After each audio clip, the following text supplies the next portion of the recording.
Greeting, beloved divine diamond light, Lord and star, Lord as the infinite, magical, magnificent, eternal love. Christ consciousness shift here with another video. Today, we're gonna look at Elijah getting taken to heaven. This is 2 Kings chapter 2. Let's get into it. Alright. And it came about when the Lord was about to take up Elijah by whirlwind to heaven, that Elijah went with Elisha from Gilgal. Elijah said to Elisha, "Stay here, please, for the Lord has sent me as far as Bethel." But Elisha said, "As the Lord lives, and as you yourself live, I will not leave you." So they went down to Bethel. Then the sons of the prophets who were at Bethel came out to Elisha and said to him, "Do you know that the Lord will take away your master from over you today?" And he said, "Yes, I know.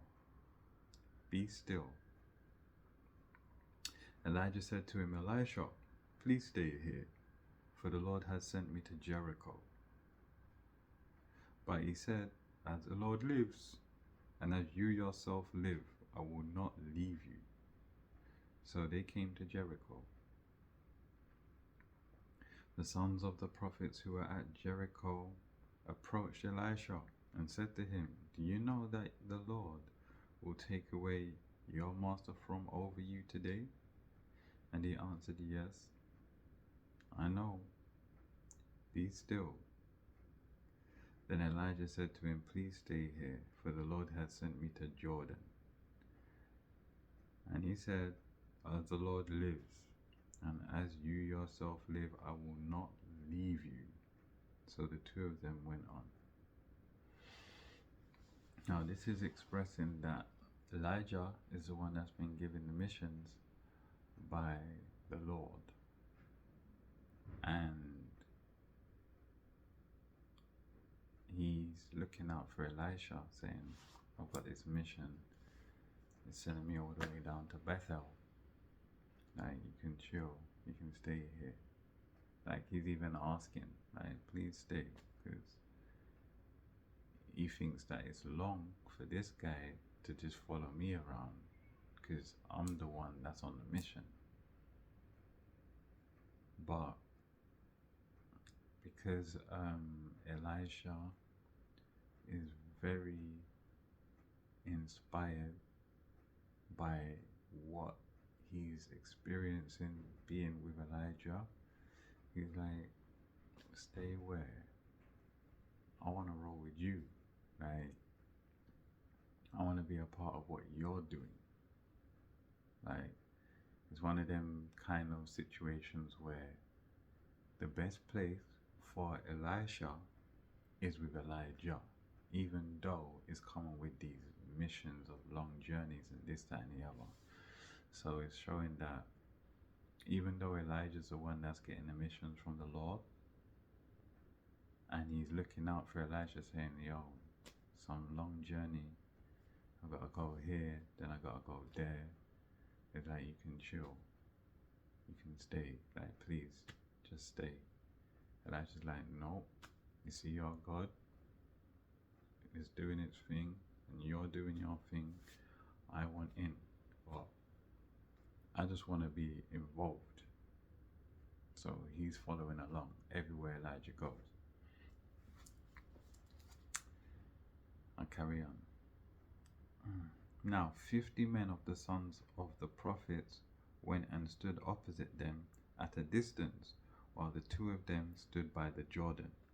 Elijah took his mantle and folded it together and struck the waters, and they were divided here and there. So the two of them crossed over on dry ground. So this is showing that Elijah had some Moses magic.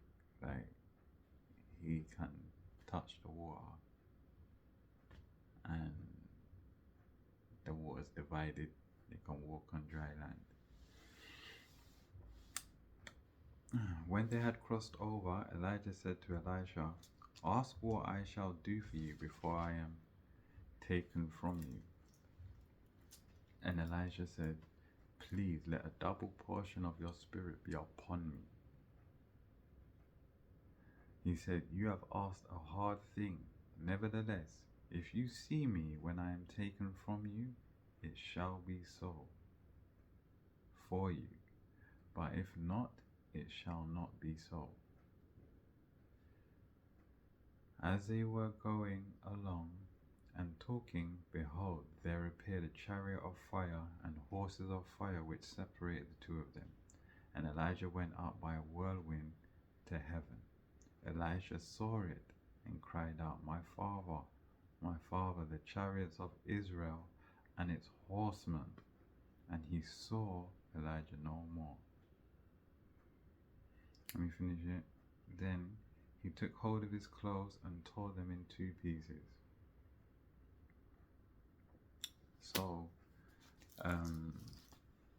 as it goes, Elijah offered Elisha a request, a final request from him.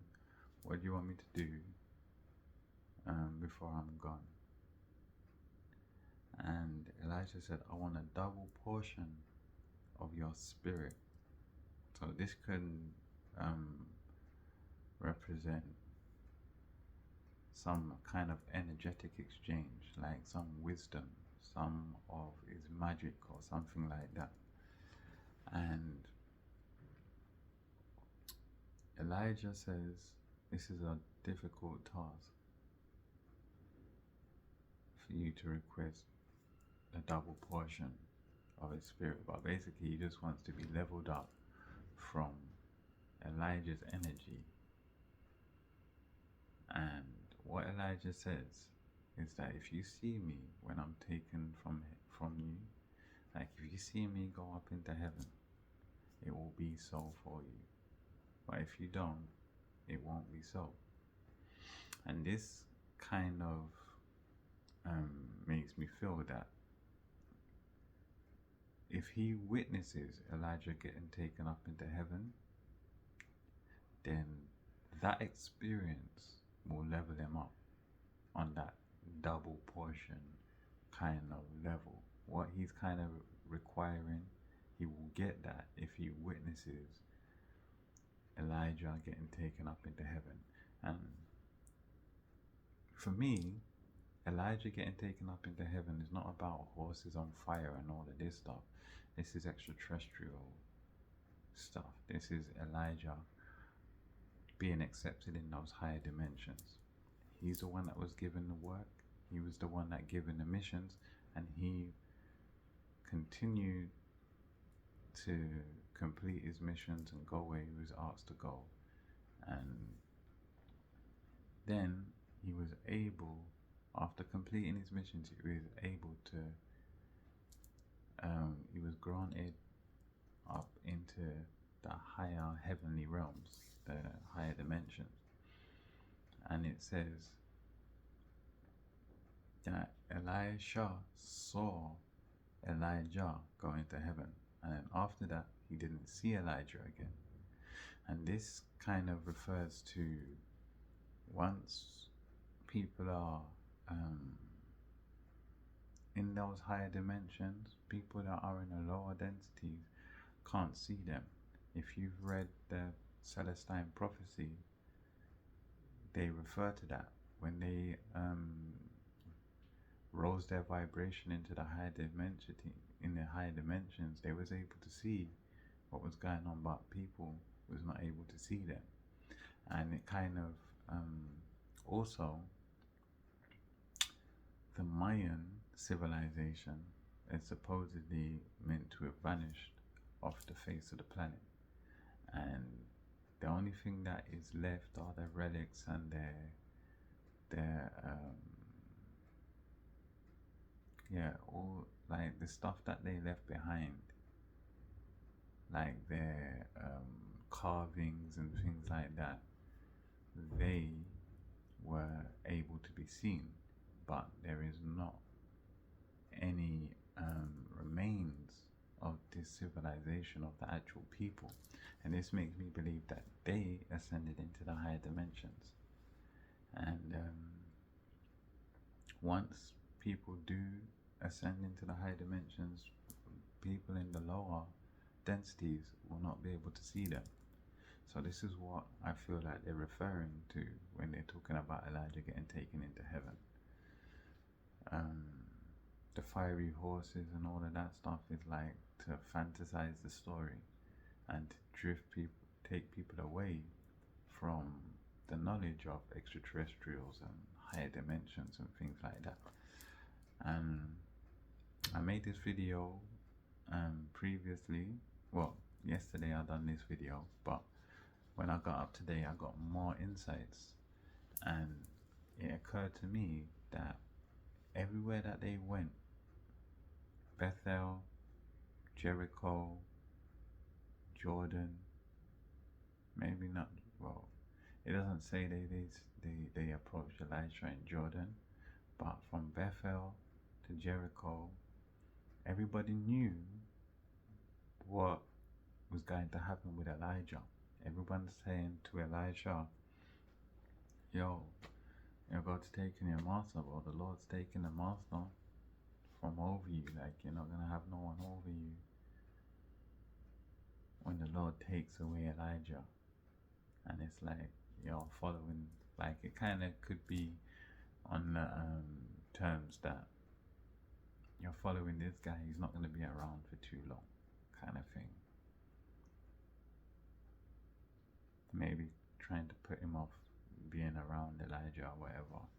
But what is significant is that everybody knows what's going to happen with Elijah being taken up into heaven. So is this signifying that everybody knew about extraterrestrials back then, or is this referring to how much people were in the knowledge of extraterrestrials in those times for them to know that he is going to be taken up? So that was something that came to my attention. So I had to make another video just to cover as much as possible.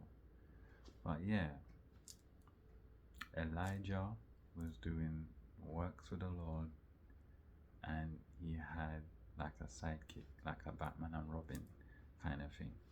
Even though Elisha wasn't given the missions were for Elijah, and Elijah was looking out for him, saying, you know what, you can chill over here, I've got to go on some next mission. But Elisha don't want to be nowhere other than by Elijah's side, because he's witnessing stuff he knows he's not going to be able to witness around other people.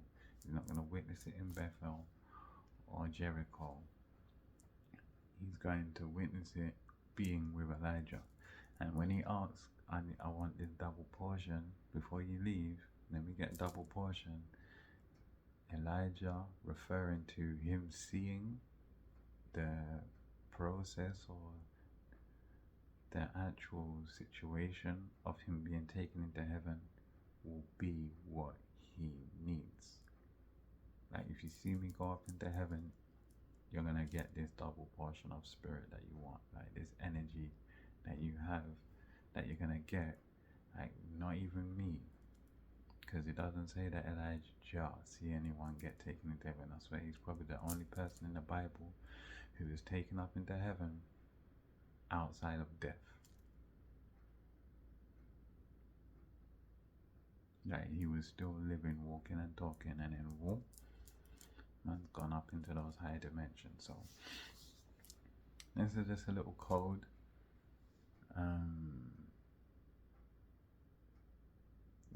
Of going into the higher dimensions, not being seen again, and people that can tell that people that are on missions for the Lord, people that are here doing those special works that are kind of out of the norm, being very inspired and just want to be a part of what they're doing, because they know that it's rare, and if they don't be a part of it, they could miss out.